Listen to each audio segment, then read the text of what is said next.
Bonjour les gars, j'espère que vous allez bien. Actuellement, comme vous le savez, les nouvelles sont très chaudes au Real de Madrid. Avec les élections par-ci, les promesses de transfert par-là, bref, c'est tellement chaud. Avant de commencer, je tiens à dire que si tu n'es pas encore abonné à la chaîne, c'est le moment idéal pour le faire. Si tu aimes l'actualité, si tu aimes le Real de Madrid, si tu aimes le foot de manière générale, c'est le moment idéal pour le faire. Tu soutiens la chaîne, tu likes, tu t'abonnes, tu commentes et c'est comme ça qu'on va créer cette communauté qu'on souhaite réellement faire. Sans plus tarder, nous allons commencer. De prime abord, on va commencer avec le transfert mystère à 150 millions d'euros. Ok, le voile a été levé sur ce transfert-là. Parce que pour ceux qui n'ont pas suivi, le Real de Madrid serait prêt à mettre 150 millions d'euros pour recruter une superstar mystère. Et depuis que cette annonce a été faite, on ne fait que cogiter jusqu'à ce que un nom ressorte. Et c'est le nom de Michael Olise. Les gars, est-ce que c'est pas fou? Est-ce que c'est pas totalement fou ce qui est en train d'arriver, les gars? L'idée de Perez serait de reformer les Galactiques. Et quand on parle de Galactiques ici, ça sera Vinicius, Mbappé, Olise. Et moi, je trouve que si on réussit réellement à conclure ce transfert,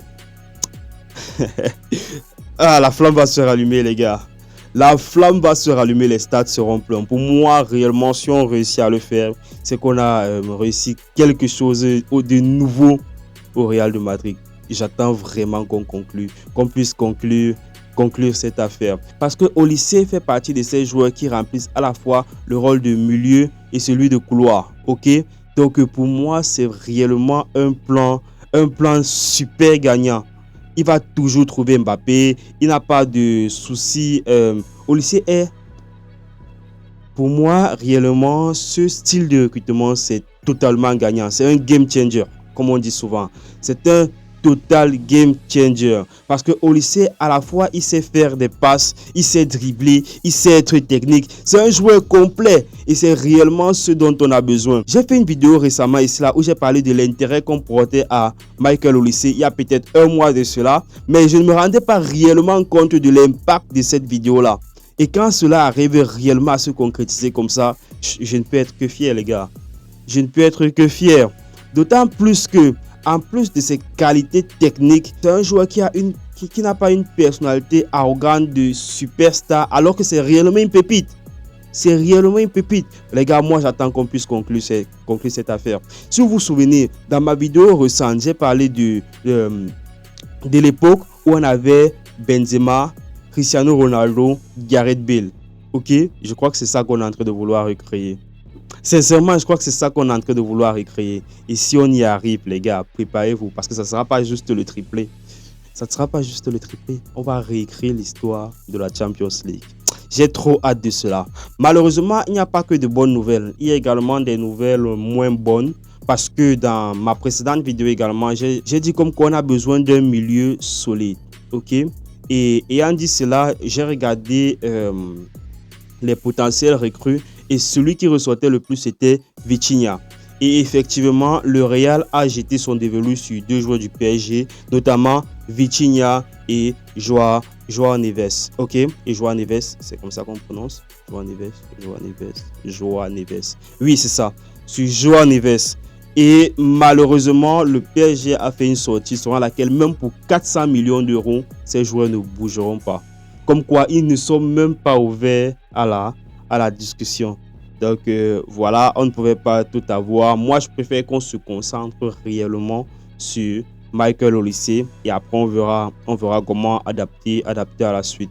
Ok, quand on sait que Tchouaméni même de son côté est très posé, a un calme, il respire un peu la confiance et voilà, il pourrait mieux s'en sortir là-bas, essayer de s'adapter et de progresser vers ce qu'on veut. Si il sait que devant c'est assuré, derrière c'est assuré, ça laisse une petite marge de liberté et ça fait en sorte que le collectif prend confiance. Et moi, je crois que c'est ça qui a réellement fait le PSG actuellement. Parce que le PSG, ils ne sont pas super forts, mais ils savent que si je fais une erreur à ce niveau, voilà comment on va rattraper. Si je fais une erreur à ce niveau, il y a quelqu'un derrière moi pour m'épauler. Au Real, nous n'avons plus ça. Quand vous voyez des joueurs qui perdent en confiance et qui ne progressent pas comme Kamavinga, c'est ce problème qu'on a. C'est réellement ce problème qu'on a. Le problème de savoir est-ce que si moi je perds le ballon à ce niveau, qu'est-ce que ça va créer? Là, tu n'es plus libre, tu joues constamment avec la pression, tu ne peux même pas être sûr de tes acquis et tout ça. Donc moi, je crois que si on réussit réellement à être solide devant et derrière, le milieu qu'on a actuellement peut se débrouiller. Mais ce n'est pas une raison pour ne pas chercher. Pour moi, à côté de Chouameni, on devrait chercher quelqu'un. Et voilà, on sait bien qu'on sait très très bien jouer notre 4-3-3. On va essayer de bien réaligner cela et reformer les Galactiques qu'on avait avant. Donc moi j'ai beaucoup d'espoir en ce mercato et voilà. En outre de tout cela, il y a une confirmation réellement forte qui s'est encore faite au sujet de l'arrivée de Mourinho. Bon, ça c'est pour ceux qui doutaient encore de l'arrivée de notre stratège. Moi j'ai l'impression que c'est lui qui est en train de tirer les ficelles en arrière, en back-office. Ok, donc pour ceux qui doutaient réellement encore de son arrivée, bon voilà, c'est quasiment confirmé. Et cela prendra acte dès lundi, après l'élection qu'on va suivre, qu'on va réellement suivre de bout en bout. D'accord. Donc, on va conclure par là. Au Real de Madrid, entre promesses, élections, fausses promesses, parce qu'on veut également souligner le fait qu'il y a Riquelme, je ne sais pas si je prononce bien, qui a fait une fausse promesse de transfert sur un recrutement potentiel de Erling Haaland.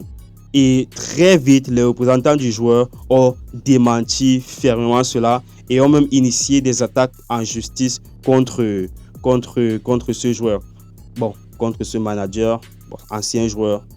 Vous prenez comme vous voulez.